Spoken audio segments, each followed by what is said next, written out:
नमस्कार साथियों, मैं कुणाल आप सभी का UPRO most important question discussion series में स्वागत करता हूं। तो रोज की तरह आज की अपनी इस क्लास में हम लोग फिर डिस्कस करने वाले हैं कुछ प्रश्न जो हमारी आने वाली यूपीआरओ परीक्षा के लिए महत्वपूर्ण हैं। तो आइए देखते हैं कि आज की क्लास में कौन कौन से प्रश्न शामिल हैं और उनसे जुड़ी क्या क्या बातें हमें याद रखनी है। तो चलिए आगे बढ़ते हैं, लेकिन एक इंपॉर्टेंट न्यूज देख लेने के बाद, दरअसल जैसा कि आप सभी अब जानते हैं कि मुखर्जी नगर के अंदर क्लासेस सभी शुरू हो चुकी हैं पहले की तरह। हालांकि चीजें कुछ बदली हैं, जैसे कि अब जो क्लासेस का संचालन हो रहा है वो पूरी सुरक्षा मानकों और सुविधाओं के साथ किया जा रहा है। इसी दौरान संस्कृति आयोग ने फैसला किया है कि आप सभी लोगों को नव वर्ष के अवसर पर एक बड़ा ऑफर दिया जाए, जिसमें आपको 75% तक का डिस्काउंट दिया जा रहा है। हमारा जो यूपीएससी फाउंडेशन कोर्स है, इसमें आप सभी लोगों को फिलहाल जीएस ओनली कोर्स पे 55,000 रुपए में कोर्स दिया जा रहा है। जीएस प्लस सीसेट आपको 60,000 में दिया जा रहा है और वहीं वीओडी जीएस जो आपको 50,000 रुपए में दिया जा रहा है। तो इंपॉर्टेंट है और बड़ी छूट है आप लोग के लिए। हालांकि जितने भी साथी इस कोर्स में एनरोल होना चाहते हैं वो 9555 पे कॉल कर सकते हैं, इन्फॉर्मेशन ले सकते हैं या फिर विजिट कर सकते हैं हमारी वेबसाइट sanskritIAS.com। तो सभी आपके लिए लाभ का विषय है, ऐसे ऑफर बार बार नहीं आते, तो जल्दी से ग्रैब कर लीजिए। आइए आगे बढ़ते हुए समझते हैं हम लोग अपने प्रश्नों को। तो महाधिवक्ता के संदर्भ में निम्नलिखित कथनों पर विचार कीजिए। तो महाधिवक्ता की बात हम लोग को यहाँ पर करनी है। तो महाधिवक्ता के बारे में दो स्टेटमेंट है, जिसमें पहले कह रहा है कि इसकी नियुक्ति राज्यपाल की सलाह के आधार पर राष्ट्रपति करता है, और आगे कह रहा है कि यह राज्य सरकार को विधि संबंधी विषयों पर सलाह देता है। नीचे दिए गए कूट का प्रयोग कर सही उत्तर चुनिए। ठीक है, तो एक और दो, केवल दो, ना तो एक ना ही दो और केवल एक, ये हमें स्थिति यहाँ पर है। तो महाधिवक्ता के संदर्भ में हम लोग क्या जानते हैं, नियुक्ति कौन करता है महाधिवक्ता की। देखिए महाधिवक्ता जो है ना, ये महाधिवक्ता एक राज्य का पद है। कौन सा पद है ये, राज्य का पद है। अब राज्य के स्तर पर ये जो पद है, इस पद की जिम्मेदारी कौन लेगा, राष्ट्रपति लेगा? बिल्कुल नहीं लेगा। तो महाधिवक्ता की नियुक्ति जो होती है वो कौन करता है, राज्यपाल करता है। और राज्यपाल देखता है कि जिस व्यक्ति की नियुक्ति की जानी है उस व्यक्ति के अंदर उच्च न्यायालय के न्यायाधीश नियुक्त होने की योग्यता होनी चाहिए, तभी वह महाधिवक्ता के पद पर आसीन हो सकता है। हालांकि कार्यों की बात करें तो वह राज्य सरकार को विधि संबंधी विषयों पर सलाह देता है, बिल्कुल देता है, क्योंकि जिम्मेदारियां ही उसकी यही होती है। कर्तव्य होता है कि वह राज्य की सरकार को विधि संबंधी विषयों पर सलाह दे, विधिक स्वरूप के ऐसे अन्य कर्तव्यों का पहचान करे, उनका पालन करे। ठीक है, तो जहां भी सलाह वगैरह की जरूरत पड़ती है तो वहां पर एडवाइस की जिम्मेदारी महाधिवक्ता साहब की ही होती है। तो इसी वजह से क्या करते हैं कि विधि संबंधी मुख्य मामले रहते हैं, तो इसीलिए ये देखा जाता है कि जज का जो पद होता है, जैसे कि हाईकोर्ट के जज का पद, उसके ही अनुरूप कोई व्यक्ति हो, वैसी ही योग्यता रखता हो, तो सरकार को मदद हो जाएगी आने वाले समय में लीगल जो भी डिस्प्यूट वगैरह है, जो भी इश्यूज उनको डिस्कस करने में। हालांकि ये बात ध्यान रखना कि जो कोई भी महाधिवक्ता बनता है कोई भी व्यक्ति, वह राज्यपाल के प्रसाद पर्यंत ही पद धारण करता है और उसके अनुरूप उसको पारिश्रमिक वगैरह मिलता रहता है। ठीक है, तो पहला स्टेटमेंट जो है वो गलत है और दूसरा सही है, और इसी वजह से हमारा उत्तर क्या हो जाएगा, उत्तर हो जाएगा बी, केवल दो। क्लियर है सभी को? चलिए आगे बढ़े, अगला प्रश्न देखते हैं हमारा क्या कह रहा है। तो अगले प्रश्न बात कर रहा है संविधान संशोधनों की। कह रहा है कि संविधान संशोधन के संदर्भ में निम्नलिखित कथनों पर विचार कीजिए। इसे राष्ट्रपति की पूर्व मंजूरी के पश्चात संसद के किसी भी सदन में प्रस्तुत किया जा सकता है। दोनों सदनों में असहमति होने पर इसमें संयुक्त बैठक का प्रावधान है। ठीक है, तो संविधान संशोधन की बातें कहाँ मिलती है, संविधान के अनुच्छेद 368 के अंदर सारी बातें यही है। ठीक है, अब चाहे आपको वह साधारण बहुमत से पास करना हो, इसके अलावा या फिर आपको विशेष बहुमत से पास करना हो, विशेष के अलावा या फिर आपको चाहिए हो विशेष बहुमत प्लस में आधे से अधिक राज्यों की सहमति। ठीक है, तो सारा मामला तब भी जो होता है हमें अनुच्छेद 368 में ही देखने को मिलता है, ये सच्चाई है। तो क्या ऐसा कोई विधेयक जो संविधान संशोधन के लाया होता था वह राष्ट्रपति की पूर्व मंजूरी से आता है? बिल्कुल नहीं, राष्ट्रपति की मंजूरी बाद में ली जाएगी। सरकार, मंत्रिमंडल को अधिकार है कि वही कोई भी अपने लिए संविधान संशोधन प्रस्ताव रख सकते हैं।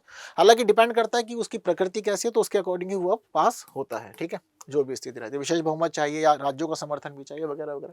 हालांकि ये बात ध्यान रखना कि अगर मान लीजिए कि राज्यसभा में पास नहीं हो पाता या लोकसभा में पास नहीं हो पाता, अब आप सोचो कि संयुक्त बैठक हम लोग करवा लें, तो ये पॉसिबल नहीं है, संयुक्त बैठक नहीं कराई जा सकती है। ठीक है, संविधान संशोधन विधेयक के मामले में आपको अलग अलग ही बैठना पड़ेगा, क्योंकि जो हमारी संयुक्त बैठक होती है इसके मामले में ये माना जाता है कि लोकसभा के कारण मिलजुला करके जो सरकार होती है उसका बहुमत हो ही जाता है। जनरली ये देखा जाता है अगर सरकार पूर्ण बहुमत की स्थिति में होती है तो ऐसी स्थिति में मामला ये रखा जाता है कि चीजें अलग अलग हो तो ही अच्छा संविधान संशोधन के मिल करके ना हो।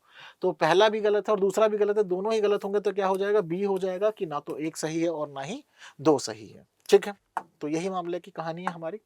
चलिए आगे बढ़ते हैं, अगला प्रश्न देखते हैं। एक तरफ मतलब दो सूचियां हैं सुमेलित करने के लिए दिया, एक तरफ अधिनियम है और दूसरी तरफ है प्रावधान। अधिनियम में दे दिया है भारत परिषद अधिनियम 1892, चार्टर अधिनियम 1853, भारत परिषद अधिनियम 1861 और भारत शासन अधिनियम 1935। प्रावधान में दे दिया है भारत राज्य सचिव परिषद की समाप्ति, भारत परिषद का गठन, कानून निर्माण में भारतीय भागीदारी और विधान परिषद में गैर सरकारी सदस्य की नियुक्ति। ठीक है, तो जैसे कि हमारा पहला है भारत परिषद अधिनियम 1892। तो भारत परिषद अधिनियम 1892 में क्या हुआ था? क्या राज्य सचिव परिषद की समाप्ति हुई थी, भारत परिषद का गठन हुआ था, कानून निर्माण में भारतीय भागीदारी शुरू हुई थी, या फिर विधान परिषद में गैर सरकारी सदस्य की नियुक्ति हुई थी? क्या हुआ था? तो इस दौरान हम देखते हैं कि इसके लिए फोर्थ रहेगा मैच, क्योंकि विधान परिषद में गैर सरकारी सदस्य की नियुक्ति की कार्यक्रम जो होता है वो 1892 के अधिनियम से ही शुरू होता है, यानी कि ए के लिए चौथा रहेगा। तो ए के लिए 4 कहाँ है? यहाँ है ए के लिए 4। यहाँ पर ए के लिए 1 है तो ये आंसर नहीं हो जाएगा हमारा। ठीक है, यहाँ पर 2 है तो ये भी आंसर नहीं होगा, यहाँ पर 3 है तो ये भी आंसर नहीं होगा। अब एक ही बच रहा है तो यही हो जाएगा हमारे प्रश्न का उत्तर। ठीक है, तो ऐसे कई बार हम लोग एक से भी आंसर निकाल लेते हैं, इजीली चीजें पता लग जाती है। जैसे चार्टर अधिनियम 1853 में क्या हुआ? भारत परिषद का गठन हुआ, तो यहाँ पर 2 रहेगा। तो भारत परिषद अधिनियम 1861 में क्या हुआ? कानून निर्माण में भारतीय भागीदारी, यानी कि यहाँ पर 3 रहेगा। बचा क्या? 1, तो ये यहाँ आ जाएगा। तो भारत सरकार अधिनियम 1935 में भारत राज्य सचिव परिषद को समाप्त कर दिया गया था। 4 2 3 1, 4 2 3 1 आंसर। ठीक है, प्रॉपर कंप्लीट समझ में आ गया आप लोग को। चलिए आगे बढ़ जाते हैं, देखते हैं हमारा अगला प्रश्न क्या कह रहा है। तो हमारा जो अगला प्रश्न है ये बात कर रहा है निर्वाचन आयोग की। संविधान में निर्वाचन आयोग के सदस्यों की अर्हता निर्धारित नहीं की गई है। सेवानिवृत्ति के बाद निर्वाचन आयुक्त केंद्र या राज्य सरकार के अधीन किसी नियुक्ति के पात्र नहीं। ठीक है, 2 स्टेप दे दी। तो निर्वाचन आयोग से जुड़ी सारी बातें हमें कहाँ मिल जाती हैं? संविधान के अनुच्छेद 324 में मिल जाती है। तो इस दौरान जब हम बात करते हैं निर्वाचन आयोग के सदस्यों की अर्हता के लिए, तो ऐसी कोई अर्हता निर्धारित नहीं की गई है। ठीक है, जैसे कि खास होनी चाहिए। जैसे अभी फिलहाल हम लोग देखते हैं कि इलेक्शन कमिश्नर की नियुक्ति के लिए भी एक कानून आया था जिसमें बोल दिया गया था कि नियुक्ति जो होगी यह नियुक्ति एक समिति करेगी, यानी कि एक 3 सदस्यीय आयोग करेगा, कुछ भी कह लीजिए, जिसमें प्रधानमंत्री होंगे, विपक्ष का नेता होगा और एक केंद्रीय मंत्री होगा। ठीक है ना, तो योग्यता वगैरह नहीं, क्योंकि खोज समिति देखेगी पहले कौन योग्य है, तो खोज समिति नाम फाइनल करेगी, चयन समिति फिर उसके बाद में निर्धारित कर देगी नाम, और उसके बाद में अपॉइंटमेंट कर दी जाएगी। तो योग्यता वगैरह कोई खास निर्धारित नहीं है, इसलिए ठीक है। हालांकि अगर पद से नियुक्त सेवानिवृत्त हो जाते हैं तो पद से सेवानिवृत्त होने के बाद वो किसी और पद को धारण करेंगे या नहीं करेंगे, ऐसी कोई बात मेंशन नहीं है, कंप्लीटली मेंशन नहीं है। डिपेंड करता है सिचुएशन पे किसी को देना या नहीं देना योग्यता के आधार पर, बट पात्र नहीं होंगे कंप्लीटली ऐसा कह देना तो पूरी तरह से गलत होगा। तो पहला ही स्टेटमेंट ठीक है यहाँ पर। तो प्रश्न का उत्तर क्या हो जाएगा? सी हो जाएगा प्रश्न का उत्तर। ठीक है, टाइपिंग एरर है तो थोड़ा ऑप्शन ऊपर नीचे हो गए, जैसा कि आपको दिखाया होगा ACBD लिखा हुआ है यहाँ पे। ठीक है, चलें आगे। चलिए अगला प्रश्न देख लेते हैं हमारा। तो गोलकनाथवाद, सूचियां हैं यहाँ पर भी सुमेलित करने। गोलकनाथवाद, केशवानंद भारतीवाद, मिनर्वा मिल्सवाद और इंदिरा नेहरू गांधीवाद। निर्णय में दे रखा है मौलिक अधिकार में संशोधन की शक्ति, मूल ढांचे का सिद्धांत, मौलिक अधिकार और निर्देशक तत्वों में पूरकता और मूल संरचना के सिद्धांत पर विचार। अब जैसे कि मूल ढांचे के सिद्धांत है, मूल ढांचे की बात कहाँ हुई है? केशवानंद भारती मामले में हुई है, और जगह तो नहीं हुई है। पता है हमें कि बी के लिए 2 ही रहेगा, तो जहां जहां 2 है वही हम लोग का आंसर हो जाएगा। ठीक है, हालांकि 3 जगह पे दे रखा है तो इसलिए हमें रुकना पड़ेगा, A, C या D में से कोई एक आंसर होगा। एक आधे को और देखते हैं, कोई और अगर हमारी मदद कर सकता है इस मामले में। जैसे गोलकनाथवाद है, गोलकनाथवाद में क्या हुआ था? मौलिक अधिकारों में संशोधन की शक्ति मिली थी, मौलिक अधिकार और निदेशक तत्वों में पूरकता की बात हुई थी, या मूल संरचना के सिद्धांत पर विचार हुआ था। ठीक है, क्या हुआ था इसके अंदर? तो हम लोग यहाँ पर ये देखते हैं कि गोलकनाथवाद में कह दिया था कि मौलिक अधिकारों में संशोधन हो सकता है, शक्ति है। ठीक है, यानी कि क्या रहेगा? 1 रहेगा ए के लिए। शक्ति है लेकिन कम नहीं कर सकते, बढ़ा सकते हैं, आपको ऐसी शक्ति, कम करने की शक्ति नहीं है, ये बात भी ध्यान रखना। कई बार में सोचो कि सर ने क्लास में पढ़ा दिया था कि संशोधन हो सकता है तो कम कर सकते हैं, नहीं, कम नहीं कर सकते, बढ़ा सकते हैं। तो ए के लिए 1, बी के लिए 2, ठीक है, सी के लिए 3, मौलिक अधिकार और निर्देशक तत्वों में पूरकता और इंदिरा नेहरू गांधीवाद में मूल संरचना के सिद्धांत पर विचार किया गया था। तो प्रश्न का उत्तर हो जाएगा हमारे लिए ए। ठीक, क्लियर है सारी बात? चलते हैं आगे बढ़ते हैं और देखते हैं कि हमारा अगला प्रश्न क्या कह रहा है, क्योंकि अभिकथन और कारण यहाँ पर देखने को मिल रहे हैं। अभिकथन कह रहा है कि राज्य 6 से 14 वर्ष तक की उम्र के बच्चों के लिए निःशुल्क और अनिवार्य शिक्षा का प्रबंध करेगा, ऐसा कहा जाता बिल्कुल हमारे यहाँ पर है। एक लोकतांत्रिक राष्ट्र में समावेशी शिक्षा का अधिकार न्यायपूर्ण एवं मानवीय समाज के निर्माण का आधार है। हम अपने यहाँ पर 6 से 14 वर्ष के बच्चों को निःशुल्क और अनिवार्य शिक्षा क्यों देते हैं? क्या लोकतांत्रिक राष्ट्र में समावेशी शिक्षा का अधिकार न्यायपूर्ण और मानवीय समाज के निर्माण का आधार है इसी वजह से, या कोई और बात है? तो देखो बात बिल्कुल ठीक है, हम लोग मानते हैं कि लोकतांत्रिक राष्ट्र में समावेशी शिक्षा का अधिकार न्यायपूर्ण और मानवीय समाज के निर्माण का आधार है। इसी बात को मानते हमने कह रखा है कि कम से कम 6 से 14 वर्ष तक यानी कि कक्षा 8 तक आप सभी को निःशुल्क और अनिवार्य शिक्षा मिलेगी ही मिलेगी, सभी बच्चों को दी जाएगी। ठीक है, तो अभिकथन भी सही है और कारण भी सही है, तो दोनों सही हैं और एक्सप्लेनेशन भी यहाँ सही हो रहा है, तो ये नहीं होगा, दोनों सत्य हैं और सही व्याख्या भी करता है, बात ठीक है। तो प्रश्न का उत्तर क्या हो जाएगा? बी हो जाएगा। क्लियर है मामला?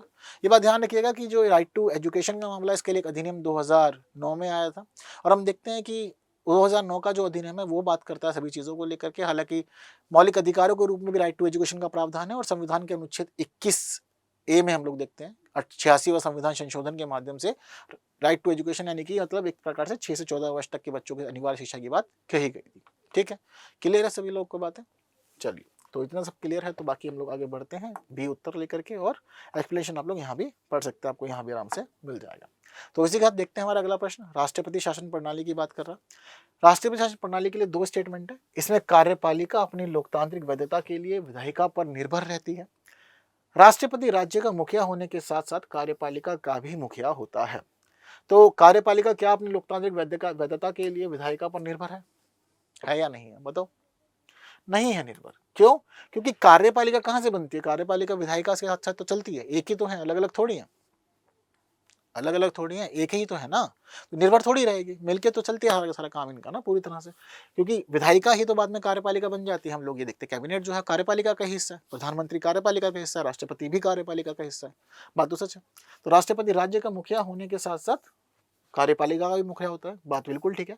एग्जीक्यूटिव का हेड प्रेसिडेंट और हमारे देश के हेड तो भी प्रेसिडेंट, दोनों वही है। तो पहला स्टेटमेंट गलत है, दूसरा सही है, तो प्रश्न का उत्तर क्या रहेगा? बी रहेगा हमारे लिए। ठीक है, इजी है। चलिए आगे बढ़ते हैं।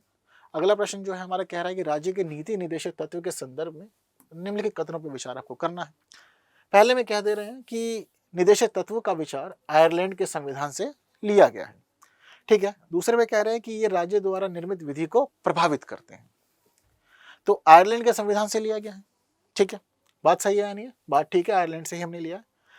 कहा जाता है इसको राज्य के नीति निर्देशक तत्व यानी कि directive principles of state policies, यानी कि स्टेट की जो पॉलिसीज होंगी वो किन प्रिंसिपल पर बनेंगी उनका डायरेक्शन आपको यहाँ मिल जाएगा। ठीक है, यानी कि संविधान के अनुच्छेद 36 से 51 में मिल जाएगा, सारा मेंशन तो यहीं पे ही है। क्लियर है बात सही सब लोगों को? जब इतनी सारी चीजें क्लियर है तो उसका मतलब क्या होगा कि ये राज्य द्वारा निर्मित विधि को प्रभावित करते ही करते हैं, बात ये भी ठीक है। तो एक और दो दोनों सही है, अब एक और दो दोनों ही सही है, तो प्रश्न का उत्तर क्या हो जाएगा? सी हो जाएगा। ठीक है, कोई दिक्कत तो नहीं। चलिए तो आगे बढ़ते हैं इसके साथ में। अगला प्रश्न देखते हैं हमारा क्या कह रहा है। तो देखिए फिर दोबारा सूचियां आ गई हैं, सुमेलित फिर दोबारा से हमें करना होगा।